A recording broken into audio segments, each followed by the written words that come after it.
Israel की तरफ से अब ये आधिकारिक तौर पर जानकारी दी गई है कि हिजबुल्लाह का प्रमुख नसरुल्लाह, उसकी मौत हो गई है। कल एक भीषण बमबारी की गई थी इजराइल की तरफ से लेबनान में, हिजबुल्लाह के हेडक्वार्टर पर बेरूत में, और तब अभी तक ये पता नहीं चल रहा था कि आखिर नसरुल्लाह वहां पर था या नहीं था तो क्या वो मारा गया या बच निकला या वो पहले से किसी और स्थान पर था। अब इजराइल की डिफेंस फोर्सेस की तरफ से ये जानकारी दी जा रही है कि हिजबुल्लाह का चीफ नसरुल्लाह मारा गया है। आप देखें तो सोशल मीडिया पर इस खबर को लेकर के तमाम बातें कही जा रही हैं कि नसरुल्लाह का मारा जाना कैसे दुनिया की शांति के लिए एक बहुत बड़ी खबर है। नसरुल्लाह की बेटी भी मारी गई है। ये वो विस्फोट है जो कल हुआ था, जो बॉम्बिंग हुई थी बेरूत के अंदर। बहुत बड़ी बॉम्बिंग वहां पर हुई थी, इजराइल ने बड़ी बॉम्बिंग की थी और दुनिया के लोग इसका कितनी बड़ी घटना है सर अगर नसरुल्लाह की मौत हो गई है। नहीं, बहुत बड़ी घटना होगी और इसके रिपरकशंस दुनिया में हो सकते हैं। इसको भी मतलब इस आशंकाओं से आप नजरअंदाज नहीं कर सकते कि क्या होगा। देखिए सर, इजरायली डिफेंस फोर्सेस की तरफ से ये जो अभी पोस्ट किया गया है, उसमें लिखा है Hassan Nasrallah will no longer be able to terrorize the world. सीधा शब्दों में उसका मतलब वही है और वो उन्हीं को करना था, क्योंकि कल भी ये चल रहा था कि नसरुल्लाह है कि नहीं है बचाव, क्योंकि जिस तरह की बॉम्बिंग वहां पर हुई थी और इजराइल ने एक तरह से तय कर लिया था कि ये लड़ाई को आर पार तक पहुंचाना है और हिजबुल्लाह के बाद नसरुल्लाह को लेकर लगातार ये बात हो रही थी और अब खुद इजराइल ने इसको कंफर्म किया। लेकिन ये समझिए कि अब इससे कोई युद्ध खत्म हो रहा हो। युद्ध खत्म नहीं होने वाला। और रिपरकशन क्या होंगे जो आप कह रहे थे इसके इसके जो उनके साथ जो लोग हैं, नसरुल्लाह और हिजबुल्लाह के साथ देने वाली बहुत लोग हैं, बहुत दुनिया भर में लोग हैं, दुनिया भर के कई सारे देश हैं। यूएन में तो मैं भाषण सुन रहा था अभी, नेतन्याहू साहब खुलकर कहा कि सबके पीछे सिर्फ ईरान है। हाँ। अब ईरान का खुल के आएगा इस जंग में, उसका खतरा है, क्योंकि ईरान के खुल के आने की बहुत समय से बातचीत चल रही है और ईरान को लग ही रहा है कि ये झगड़ा केवल लेबनान का नहीं है।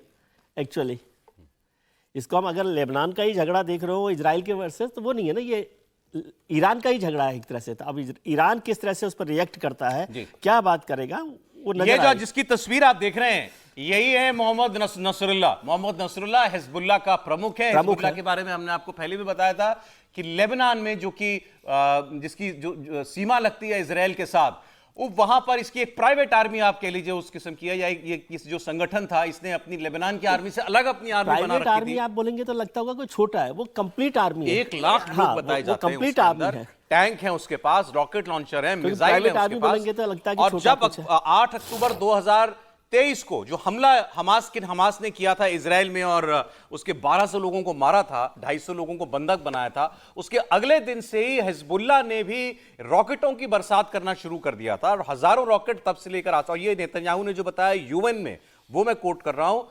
हजारों रॉकेट वो तब से लेकर अब तक 8000 के करीब रॉकेट दाग चुका है इजराइल के ऊपर। उसके 60,000 लोग विस्थापित हैं जो लोग लेबनान की सीमा के आसपास रहते थे। और ये बिल्कुल साफ साफ कहा था इजराइल ने, नेतन्याहू ने, कि हम हमास को भी खत्म करेंगे और हिजबुल्लाह को भी खत्म करेंगे। और इनफैक्ट जब वो बोल रहे थे उसके थोड़ी देर के बाद ही ये बॉम्बिंग हुई थी।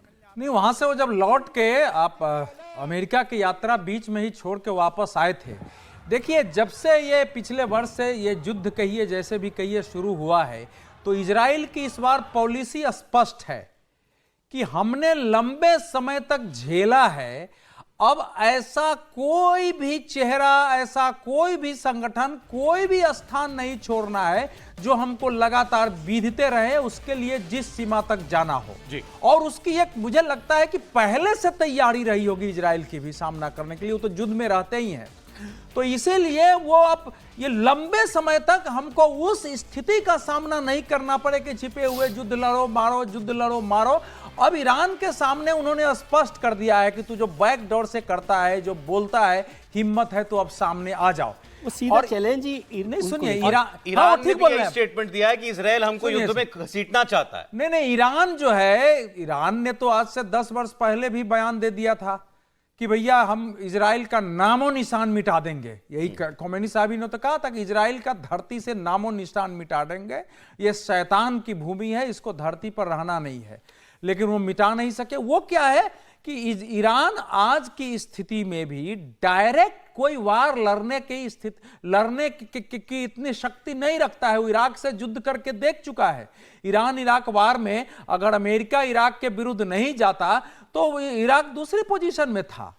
तो ईरान की स्थिति है कि वो, और जिसको हम हिजबुल्लाह कहते हैं, वो बेसिकली ईरान द्वारा ही शुरू में 1500 जो उन्होंने अपने सिक्योरिटी गार्ड दिए थे, रिवोल्यूशनरी सिक्योरिटी गार्ड, वही उसके बेस थे, उन्हीं के बेस पर वो खड़ा हुआ था। नसरल्ला उन्हीं का आदमी था, यहाँ की ट्रेनिंग होती थी इसे, तो इसीलिए वो सारे ट्रेनिंग हुआ था। शिया मिलिटेंट्स है ना सर? देखिए ऐसा है कि शिया मिलिटेंट्स जरूर है, लेकिन इस समय जो ईरान की नीति है वो ऐसे मामलों पर बोलता है कि शिया होते हुए भी हम संपूर्ण इस्लाम के नेता बनते हुए दिखे। उनकी एक कोशिश है, हालांकि वो सऊदी अरबिया, संयुक्त अरब अमीरात दोनों से उनके मतभेद चलते हैं, लेकिन वो कोशिश कर रहे हैं। उनके इजराइल से अच्छे संबंध देखिए हो गए। अभी इसको इजराइल का मैं फिर दोहरा रहा हूं, इजराइल ने जब इस बार लड़ाई शुरू की तो तात्कालिक कोई हम पर हमला करे, हम उस पर करें, फिर वो आए तो हम पर करें, नहीं, हम उसने चिन्हित किया है कि ये फोर्सेस सबसे ज्यादा तंग कर रही है और शांति नहीं होने दे रही है, उनको इस बार किसी सीमा तक जाके नष्ट करना है, उसमें किसी को छोड़ना नहीं है कि आगे वो सिर उठा के खड़ा हो। बाकी अगर किसी देश को करना है तो आए, मिस्र आ नहीं रहा है, जॉर्डन आ नहीं रहा है, जिन दोनों से जो है उम्मीद थी वो दोनों बैठा हुआ है।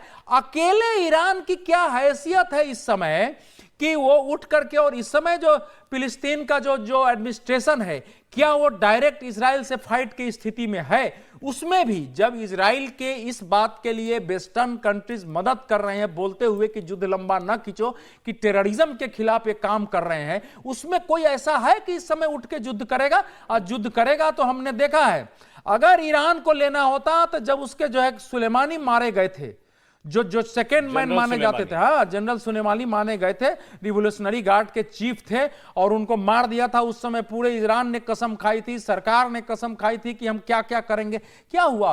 फिर उनके दो परमाणु वैज्ञानिक को उसने उड़ा दिया। क्या हुआ वहां?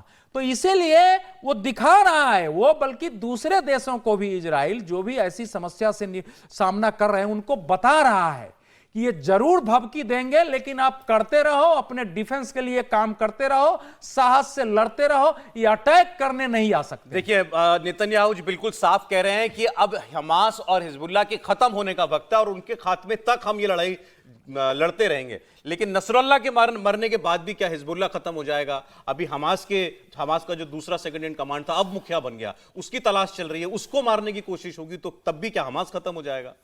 देखिए, जो यूएन में नेतन्याहू का जो भाषण था, उस भाषण ने बता दिया था कि वो किस आक्रामकता से आगे बढ़ने वाले, और जिस तरीके से ईरान के ऊपर उन्होंने पूरा आरोप लगाया था कि वहाँ के अधिकारी इनका भाषण छोड़कर चले गए थे। हालांकि अभी राइटर्स का बयान आया है, राइटर्स न्यूज एजेंसी का, कि अभी इसकी हम पुष्टि नहीं करते कि वो कमांडर मारा गया है, और ईरान की न्यूज एजेंसी ने भी ये कहा है कि वो अभी जिंदा है।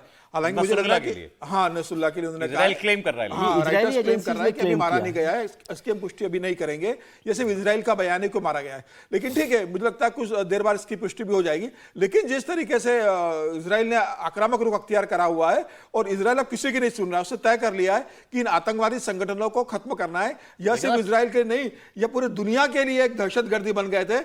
आने वाले समय में सिर्फ ये इजराइल के लिए नहीं, पूरी दुनिया के लिए खतरा बन सकते थे। किस तरीके से प्रोग्रेसिव स्टेजेस में हमले हुए, पहले पेजर फटे, अचानक हजारों पेजर फटे, तो अब मुझे लग रहा है कि इजराइल ने तय कर लिया, अगले दिन वॉकी टॉकी फटे, अमेरिका का सोलर पैनल फटे। भाई, अमेरिका के राष्ट्रपति को कहना पड़ा कि मैंने इजराइल से बात की, लेकिन इजराइल मानने को तैयार नहीं है। मुझे लगता है कि नेतन्याहू ने कह दिया है कि अब ये लड़ाई तभी रुकेगी जब पूरी तरीके से हम आतंकवाद तो खत्म कर देंगे, इनके कोर कमांडर को मार देंगे, ईरान की पूरी कमर तोड़ देंगे, और ईरान जब तक घुटने के बल नहीं बैठ जाता, ये स्वीकार नहीं कर लेता कि उसके पैसों की दम पर ये सब आतंकवादी गतिविधियां चलती है। अमेरिका में बोलते हुए नेतन्याहू ने कहा कि ये हिजबुल्लाह, और नाम लिया था नसरुल्लाह का, ये वो संगठन है जिसने बिन लादेन के बाद सबसे ज्यादा अमेरिकियों और फ्रांसीसी सैनिकों की हत्या की। बिल्कुल। तो मुझे लग रहा है कि अब इजराइल आर पार के मूड में है, और वो किसी की नहीं सुनने वाला है। और ये बहुत अच्छा है कि इस तरीके से आतंकवादी संगठन इजराइल के निशाने पर आ गए। इजराइल तो भुक्तभोगी ने, लगातार इन आतंकवादी गतिविधियां उसके देश में होती रही, हमले होते रहे, कितने इजराइल ने अपनी जान गंवाई है, कितना बड़ा हमला अभी उनके ऊपर हुआ था। मुझे लग रहा है जो शुरुआत की है अब यह खत्म होने वाली है, लेकिन यह भी तय है कि इसमें कोई मासूम न मारा जाए इनके हमले में। बस ये वो सुनिश्चित करें कि आम नागरिक नहीं मारा जा रहे, आतंकवादी कार्रवाई करे, आतंकवादी को घुसकर मारे, सुनिश्चित करे कि कोई आतंकवादी जिंदा न बचे, लेकिन इसमें कोई मासूम न मरे, यह भी वो सुनिश्चित करने की कोशिश करें। वो तो बार बार कह रहे हैं कि हमने, हमारी सेना ने क्या नहीं किया मासूमों को बचाने के लिए। हमास पर जब हम लोग गाजा में जब हम लोगों ने कार्रवाई की, उन्होंने कहा हमने हम पैम्फलेट बांटते हैं वहां पर लोगों में, जगह खाली कर दो, आप जगह खाली कर दो, हम SMS भेजते हैं, उसके अलावा हजारों लोगों को फोन कॉल करते हैं कि चले जाओ यहां से। और ये मासूम लोगों को ही इस्तेमाल करते हैं आतंकवादी अपनी ढाल बनाने के लिए। अस्पताल में जाके छुपेंगे, स्कूल में जाके छुपेंगे। तो मुझे लगता है कि मजबूरी में कार्रवाई करनी पड़ती है और बहुत अच्छी कार्रवाई है। ये एक अच्छी खबर है दुनिया के लिए अगर ये कमांडर मारा गया है तो। थोड़ा आपको संशोधन करना चाहिए। ये एक वातावरण बनाते हैं कि हम किस लिए लड़ रहे हैं, इसीलिए इनको वो जगह छिपते नहीं है, वो सब इनके लिए एक सुरक्षित जगह होती है। उन सब जगहों को संघर्ष के स्थल में बदला जा चुका है। ये कहना कि वो उनको हथियार बनाते हैं, वो हथियार बनते हैं। फिलिस्तीन के युद्ध में जाएंगे तो कोई दो परिवार का दो आदमी मरता है, कोई गम नहीं होता है, दोनों को उठा के ले जाके तीसरा लड़ने के लिए लेबनान में तो घरों, बेरूत के घरों के अंदर मिसाइलें तैनात हैं। उसी को इसलिए ये मत कहिए। देखिए उस पूरे क्षेत्र को बिल्कुल एक युद्ध के क्षेत्र में परिणत किया गया होगा कि जब तक इजराइल नष्ट होगा, लोगों के नस नस में यह भाव भर दिया गया है कि इजराइल कैसे जो है इस्लाम की छाती पर खबर पर आगे भी हम लोग बात करेंगे। बड़ी खबर है दुनिया के लिए। हिजबुल्लाह साहब ने एक बड़ी लाइन बोली है वहां पर नेतन्याहू ने, सॉरी, यूएन में, कि we will continue degrading Hezbollah until all our objectives are met. अब वो ऑब्जेक्टिव्स क्या हो सकते हैं? ये मतलब और जो बात आपने की भी, इसमें आप क्या और देश कूदेंगे? यमन से हमले होते हैं इजराइल के ऊपर, ईरान पर वो सीधा खुलकर आरोप लगा रहा है, और इस्लामी और अरबी मुल्क जो हैं जिनके सीमाएं लगती हैं, क्या अब वो सब भी इस युद्ध में आएंगे? क्योंकि इजराइल आर पार के मूड में है। उसने ये हमास के साथ ऊपर कार्रवाई और अब हिजबुल्लाह के ऊपर कार्रवाई करके नसरुल्लाह को मार गिरा करके साबित कर दिया है।